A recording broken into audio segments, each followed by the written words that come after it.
사이다 무비튼. 잘 아는 엄마 중에 진지애라는 엄청 돈이 많은 엄마가 한 명 있었는데, 그녀는 학창시절에 한신 아와지 대지진을 직접 겪은 당사자로서 지진 방제 대책에 있어서는 과하다 싶을 정도로 대비가 철저했다. 어느 정도로 대단한가 하면 정원에는 피해를 입은 사람이 피난할 수 있도록 대형 텐트가 10개 상비되어 있었고, 정원도 일반적 주택 규모로 치자면 5채는 지을 정도로 넓었는데 남녀 따로 화장실이 구비되어 있다. 규모가 얼마나 대단한지 구청 직원들이 몇 번이나 견학을 왔을 정도라고 했다. 지혜 씨는 피해를 입게 되면 자기 집으로 와도 된다고 주변 사람들은 물론 구청 직원들한테도 말해놓고 있었다. 몇 년 전 이상기후로 폭풍우가 쏟아져서 홍수가 난 적이 있었는데, 그 근방 주민들이 학교나 관공서로 자체 피난을 가는 등 큰 소란이 일어났었다. 지혜 씨네 집은 언덕 맨 위에 위치해 있어서 아무런 홍수 피해도 없었고, 지혜 씨네로 피난 온 사람들도 많았다. 우리 집도 지대가 높아서 피해는 없었는데, 지혜 씨한테서 피난 온 사람들이 너무 많다며 자원봉사자가 필요하다고 와줄 수 있겠냐고 연락이 왔길래 남편과 함께 지혜 씨네 집으로 갔다. 남편과 애들은 지혜 씨네 집안에 있고 나는 자원봉사 일을 시작했다. 바깥은 폭풍우가 쏟아지고 있었기 때문에 텐트는 위험해서 철수하고, 모두들 집안에 있었기 때문에 집안이 북적북적했다. 그 중에는 집이 침수된 사람들도 있었고, 지혜 씨는 저장해뒀던 식료품들은 전혀 아까워하지 않고 사람들에게 나눠줬다. 다른 친한 엄마들도 피난을 와 있었는데, 그 엄마들도 애들은 아빠들한테 맡기고 자원봉사를 자처해서 어린 아이들과 노인분들께 음료수와 따뜻한 수프를 나눠줬다. 그리고 다음날 아침 폭풍우가 거치고 날이 개자 사람들은 모두 자기 집으로 돌아갔다. 하지만 거기서 문제가 발생했다. 모두들 집으로 돌아가는 것에만 급급했고, 워낙 많은 사람들이 모인 데다 침수 피해를 입었던 사람들이라 진흙투성이인 몸으로 집안에 들어왔기 때문에 지혜 씨네 집안은 온통 진흙투성이가 되어 있었다. 피난을 왔던 사람들 중에는 장소를 빌려준 곳에 보답을 하고 가고 싶다며 자청에서 지혜 씨네 집을 구석구석까지 깨끗하게 청소하고 돌아간 사람들도 있었다. 그때 자원봉사를 하고 있던 어떤 여학생이 지혜 씨를 부르러 왔다. 여학생이 따라가 보니 무슨 이유인지 변기가 깨져 있었고, 일부러 더럽히고 간 것처럼 창문도 깨지고 침대도 진흙투성이가 되어 있었다. 이건 정말 너무했다. 어떻게 이렇게 지저분하게 해놓고 갈 수가 있는 거야?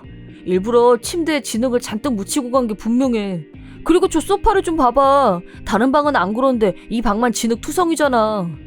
지혜 씨는 본인이 참사를 경험한 후 후회되는 일이 많았기 때문에 그때 일을 생각해서 다른 사람들에게 도움이 되고자 많은 것을 준비해왔다. 그런 이유가 아니라면 텐트를 10개나 준비할 필요도 없고 화장실을 몇 개씩 만들 이유는 더더군다나 없었을 거다. 돈이 많아서 그럴 여유도 있는 거라고 한다면 그것도 틀린 말은 아니겠지만, 이건 기본적으로 사람에 대한 배려심 없이는 할 수 없는 일이라고 본다. 도움을 받았으면 고마워하는 게 당연하거늘 어떻게 이런 짓을 저지를 수가 있는지 진심으로 화가 났다. 하지만 우리 같은 일반인이 청소할 수 있는 범위가 아니었고, 소파와 침대는 전문 업체를 불러서 청소를 맡겨야 할 수준이었다. 그날 오후까지 남은 사람들끼리 청소를 마치고 지혜 씨에게 감사하다는 인사를 하고 헤어졌다. 하지만 그날 저녁 다시 지혜 씨한테 연락이 왔고 상의하고 싶은 일이 있다고 해서 저녁 때 다시 지혜 씨 집으로 갔다. 내가 안으로 들어가자 지혜 씨는 힘이 하나도 없는 모습으로 앉아 있었다. 왜 그래요? 그러자 지혜 씨가 귀중품이 들어있던 케이스를 보여줬는데, 겉보기에는 멀쩡해 보였는데 자세히 보니 열쇠 구멍이 망가져 있었고 안에 있던 물건도 사라지고 없었다. 이 안에는 할머니 유품으로 받은 보석하고 할아버지 유품인 시계가 들어있었어. 헉! 경찰에 신고는 했어? 못했어. 그 사람들은 내가 직접 집으로 부른 거나 마찬가지잖아. 그래도 이런 건 신고를 해야지. 그렇게 되면 그날 우리 집에 왔었던 사람들이 전부 의심받게 되잖아. 어제 워낙 사람들이 많아서 정신이 없었고 얼굴이 다 기억나는 것도 아니고. 그것도 맞는 말이긴 했다. 어제는 피난 오려는 사람들을 최대한 많이 받아들였고 그 중에는 얼굴을 모르는 사람도 있었다. 그렇게 되면 범인을 찾는 건 무리가 아닐까 하는 생각을 나도 하게 됐다. 하지만 지혜 씨는 할머니와 할아버지의 유품을 2개나 한꺼번에 잃어버린 것 때문에 무척 낙담하고 있었다. 이 일을 어쩌면 좋을까 고민하던 중에 좋은 생각이 떠올랐다. 예전에도 한번 지혜 씨가 물건을 잃어버렸다고 했었는데 그때도 고급진 물건이었다. 그때는 자기가 착각한 것일 수도 있다면서 경찰에 신고하는 건 포기했었다. 그러고 보니까 어제 왕재석 씨도 오지 않았었나? 혹시 그 방을 썼던 건 아니고? 왕재숙 씨는 엄마들 사이에서 문제아로 찍혀있는 인물이었다. 또 다른 엄마들한테서 집에서 물건이 없어진 적이 있다는 말을 들은 적도 있었다. 듣고 보니까 그런 것 같다. 들어오는 건 분명히 본 것 같은데 물건을 훔쳤단 증거는. 그렇긴 하네. 그런데 지혜씨 조부모님이 남기신 거니까 물건 자체는 아주 옛날 게 맞지? 그러면 자기가 사용하려는 건 아닐 것 같고 혹시 인터넷에서 팔려고 하는 건 아닐까? 안 돼, 그건. 만약에 팔리면 다시 찾아올 수가 없잖아. 왕재숙 씨 당근을 팔로우하고 있는 엄마가 있을 수도 있으니까 한번 찾아가 보기로 하자. 그렇게 말한 후 나하고 지혜 씨는 왕재숙 씨 어카운트를 알만한 엄마들 연락처를 정리해서 반씩 검색을 했고 왕재숙 씨 어카운트에서 우리 예상대로 지혜 씨 조부모님이 유품이 상품 목록에 있는 걸 발견했다. 우리는 증거를 확보한 만큼 일단 왕재숙 씨 집으로 찾아갔고 대답할 때까지 따졌다. 당신 지혜 씨 집에서 귀중품 훔쳤지? 자, 이게 바로 증거야. 뭐래? 이거 내 거야. 어디서 누굴 도둑 취급이야? 기분 나쁘게. 증거도 없으면서 그렇게 막말하는 건 좀 아니지? 증거라면 있어요. 우리 할아버지 손목시계는 시리얼 넘버가 적혀있는 세상에 딱 하나밖에 없는 시계야. 물론 나는 그 번호를 암기하고 있고 그런 복병이 있을 줄은 전혀 예상하지 못했었는지 왕재석 씨는 분하다는 듯이 찌찌하게 진짜 돈도 많으면서 물건 한두 개 없어지는 게 무슨 대수라고 이 난리야? 그 보석하고 시계는 조부모님이 남겨주신 유품이야. 당장 게시판에서 삭제해줘.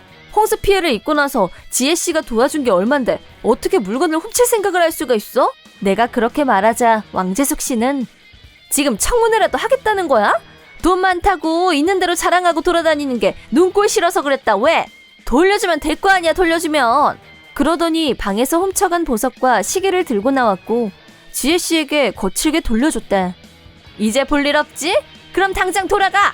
그 불손하고 경호 없는 태도에 뭐라고 한마디 하려고 하는데 지혜 씨가 고개를 흔들었다. 그러면서 물건을 찾았으니 됐다며 그만 가자고 했다.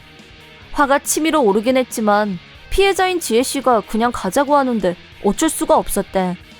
그러나 다음 날부터 왕재숙 씨는 벌을 받게 됐다.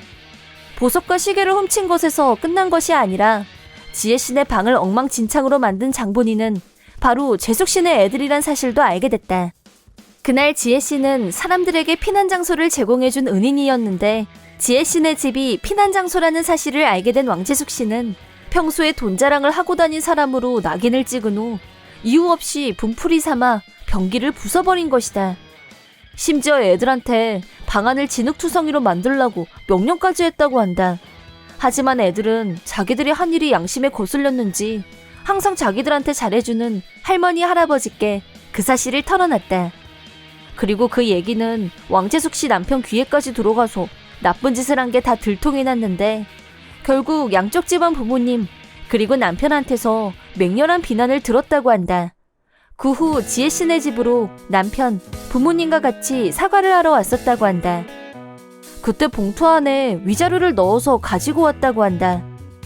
왕재숙 씨의 부모님은 재해 피해자에게 피난처를 마련해주신 분께 은혜를 원수로 갚은 셈이 되어서 정말 입이 10개여도 할 말이 없다고 했고 애들도 울면서 잘못했다고 용서를 빌었다고 한다. 남편분은 남을 괴롭히는 일에 애들을 이용했다는 사실에 격노했고 왕재석 씨와는 이혼할 거고 앞으로 애들도 만나지 못하게 할 거라고 단단히 벼르고 있다는 얘기를 들었다. 왕재석 씨는 남편분의 의견을 받아들일 수 없다는 입장이었다는데 결국 한 달 후에는 이혼을 당했고 당연히 집에서도 쫓겨났다고 한다. 친정 부모님한테서도 외면당하자 혼자서 허름한 아파트로 이사를 했다고 하는데 편의점 반XL 스티커가 붙은 도시락을 매일 사러 왔다 갔다 하는 모습이 자주 눈에 띄었다. 다른 사람의 선의를 곡해하고 손해를 입힌 왕재숙 씨에 대해서는 손톱만큼의 동정심도 일어나지 않는다.